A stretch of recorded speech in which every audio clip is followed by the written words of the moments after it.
Alright, yeah. This is how you fix the bottom of your skis that are all torn up. You get a P-Tech stick. This is a short one because it started running out, so I melted it to a longer one. But I'm going to use up the short one first, and so I can show you how to do this. You light this on fire till it gets going.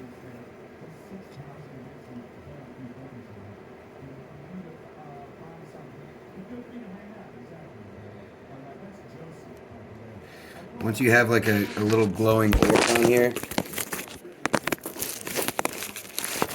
you find little cracks like this. Here, let me switch hands. Find little cracks like this. And what you do is you drop this shit into it. You get it nice and low, nice and close to it, because you kind of want to soften up the plasticky part that's already covering it.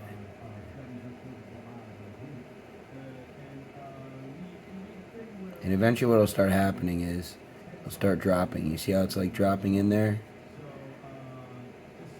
So what you want to do is you want to get a good layer. But what you'll notice is then it kind of starts cupping out, so you can't really do too much. So then you move to a different one. Like I have a huge battle scar here. So this actually takes a while because these are so fucked. I have to put a couple coats in there, let it dry, and put a couple more coats and everything. But you just basically look at around for anything kind of like that. Another one right here.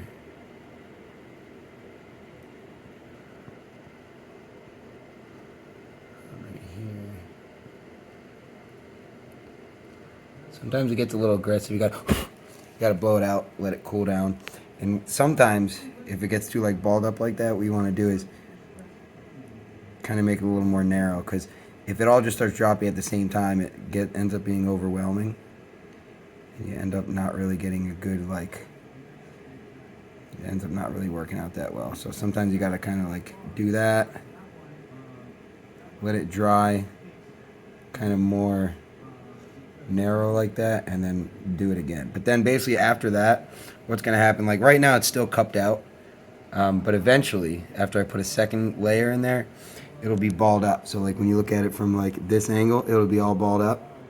And then when you buy these P-Tech sticks, right next to them in the ski shop or online, there's like these metal scrapers, and what you do is you just scrape that down so that it just matches everything else. Like this is an old one that I had, and see how it's still good and in there because it didn't come out.